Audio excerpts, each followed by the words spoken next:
I started to get really noticed when I did the Christmas TV show when I bleached my baubles.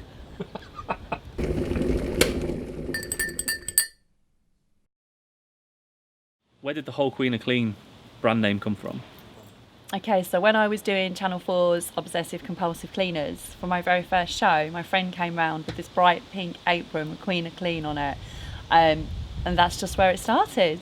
Okay, so I did OC Cleaners for about 6 years, and then my twin daughters joined Instagram when they were about 13, and being that overprotective mum, I decided to go on Instagram as well. On Twitter, I'd already had the Queen of Clean from being on the TV show, so it felt quite natural to be the Queen of Clean on Instagram. I started off normal, and then one day just posted a bottle of cleaning products on the hallway floor, strategically placed, used a couple of hashtags, bang. I started to get really noticed when I did the Christmas TV show when I bleached my baubles. I literally couldn't go out that day. The day after, I was stopped every 5 minutes. Do you really bleach your baubles? And then that was when you were on Innuendo Bingo then? Yeah, so then Scott Mills picked me up. And went viral? Yes, we went viral.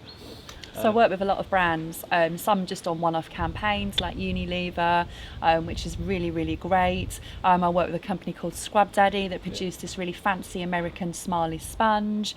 I work with Aircraft, which is like a power glide that sort of buffs the kitchen floor. But in all honesty, I am working with a lot of brands on different campaigns and projects, whereas my relationship with Swan is more of a brand ambassadorship. So there's a long-term relationship here.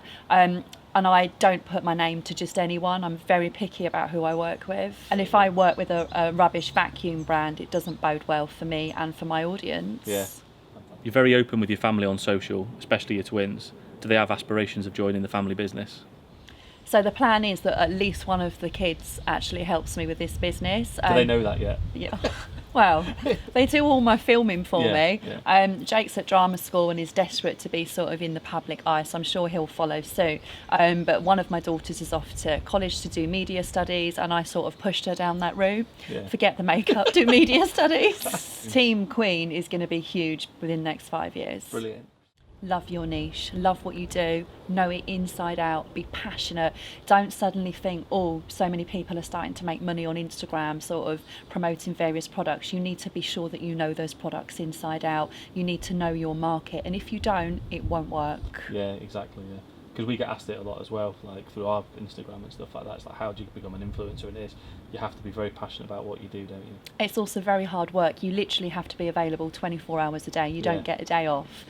Questions come in thick and fast, and that your followers are the people that buy the products that you recommend, so you have to treat them with respect. You can't just ignore them. Yeah, and I feel that even if you weren't, say, that's classed as an influencer, I think you'd still do all of this because you're so passionate about cleaning. 100%. I mean, I was on Instagram nearly a year and I made £24. I was so excited. But I never came into this to make money. It was through passion, just through fun.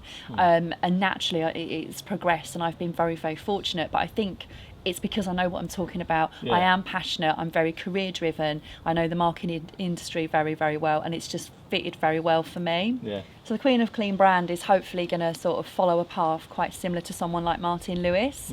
So book 3 will be out by sort of middle of next year. The website is booming all the time, brand relationships are getting bigger, so I'm hoping to sort of have a bit more of an empire within the next few years. Amazing.